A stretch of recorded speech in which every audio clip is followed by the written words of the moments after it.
সামিয়া এমন একটা মেয়ে যার কোনো নাই অহংকার, নাই কোনো হিংসা। এই সোশ্যাল মিডিয়াতে আসার পর থেকে অনেকেই অনেক কথা বলছে, কিন্তু কখনো মন খারাপ করে নাই।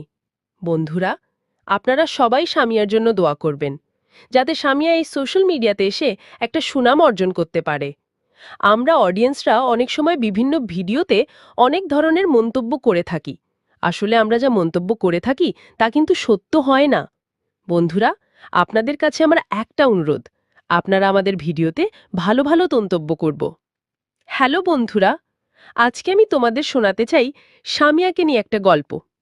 সামিয়া ছিল খুব সাধারণ, একেবারে পাশের বাসার মেয়েটার মতো। নরম স্বভাব, মিষ্টি হাসি আর মানুষের প্রতি ভালোবাসায় ভরা মন। সে স্বপ্ন দেখত একদিন মানুষের সামনে নিজের চিন্তা, নিজের অনুভবের কথা বলবে। তাই সে সোশ্যাল মিডিয়ায় নিজের একটা ছোট্ট জগৎ বানায়। প্রথম দিকে খুব কম মানুষ তাকে দেখত, শুনত, কিন্তু ধীরে ধীরে তার ভিডিওগুলো মানুষ দেখতে শুরু করে। কারণ সে কখনো মিথ্যে বলতো না, কখনো মানুষকে ছোট করত না। শুধু বলতো, ভালো থেকো আর অন্যকে ভালো রাখতে শেখো। কিন্তু ইন্টারনেট দুনিয়া যে খুব নিষ্ঠুরও হতে পারে সেটা সে তখন জানতো না। কেউ বলতো, তোমার কথা বলা স্টাইল ভালো না। কেউ আবার বলতো, তুমি লাইকের জন্য এসব করছো। কেউ আবার হাসাহাসি করত তার পোশাক, তার চেহারা, তার উচ্চারণ নিয়ে। একসময় মনে হলো যেন সবাই মিলে যাচ্ছে শুধু সমালোচনা করতেই। একটা সময় সামিয়া কেঁদেছিল, একা একা অনেকক্ষণ। ভাবছিলাম, আমি তো কাউকে কষ্ট দিইনি, তাহলে কেন?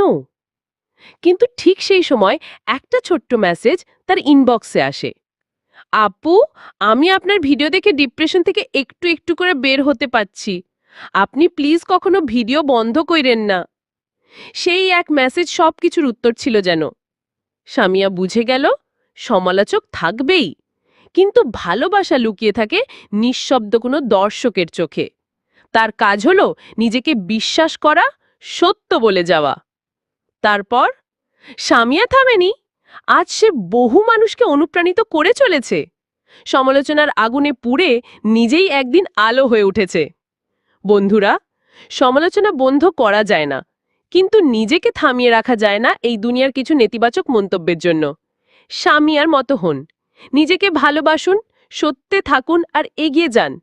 সমালোচনার মাঝেও নিজের পথ খুঁজে নেওয়া সামিয়ার গল্প। যদি আপনিও কোনোদিন অন্যের কথায় ভেঙে পড়েন, এই গল্পটা আপনার জন্য।